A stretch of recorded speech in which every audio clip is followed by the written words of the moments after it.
Indie games are the best part of video gaming right now. While the AAA studios are out there fighting with their wallets to make the prettiest games, smaller studios are creating the best experience instead. I think we have been seeing this for several years, and I can think of many small games I have enjoyed just as much, if not more, than the big studio games over the last few years. They are proving themselves and showing up in the Game of the Year talks. Games like Firewatch, Celeste, Hades, Death's Door, and Cult of the Lamb. Smaller games like Untitled Goose Game take a single premise and make me want to go back for hijinks over and over. I don't think I could say the same for big releases right now. The Cyberpunk Netflix series has made me want to play the game for the first time, but I know there will be a large tutorial and a learning curve up front. There's something nice about indie games that I don't have to worry about. It starts quick, so I can have fun right away. Hades, Death's Door, Cult of the Lamb, all games with quick tutorials that I started having fun with right away. I would call this the start to fun effect. I can't say the same for every Pokemon game that comes out. The worst part of every game is probably the first 30 minutes. It's all tutorial. I find myself just longing for a skip button so that I can get to the good parts. Same with many big games in this day and age. I know there is such a large time commitment up front that I struggle to start a new big game.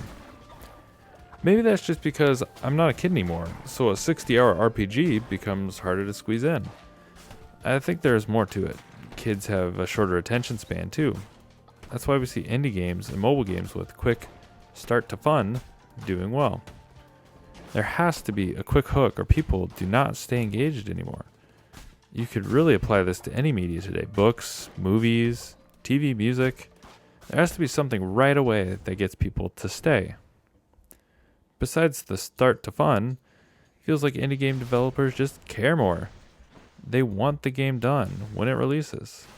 Just like they used to be back when you got a game from the store. There was no patching it. Minimal patches needed. We can't say the same for AAA titles. They're a constant work in progress these days. Cyberpunk took a year to get to a decent place. Call of Duty always has a massive patch, and Halo Infinite is probably the worst offender. It can't even deliver the original promised features. Just thinking about that campaign co-op makes me cry. This leads to the last issue I have. Indie games will be the last physical titles to collect. So many game discs are really just keys to download a game at this point. Indie games have to be complete on the cart because that's what people expect compared to a big AAA release. We've been ingrained to think that because it's a AAA release, it's a big title, it's going to have a lot of patches, and that's okay.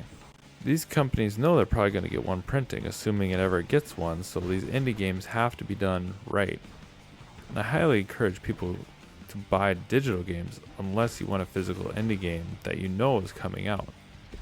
So for example, Cult of the Lamb will get a physical, it's just going to be a while. So if you're really into physical games, it's an indie game I actually encourage going and getting the physical for versus buying it digital for most AAA games because there's so many patches, you don't actually have the game on a disc. There's no worse feeling than realizing the game disc you have doesn't really contain a game, just the rights to download it. So that's it. Indie games are the future. They're the best games to collect, play, and support. These games are the best start to fun investment you can make. Let me know what you think in the comments below, leave a like or dislike, and we will catch you next time.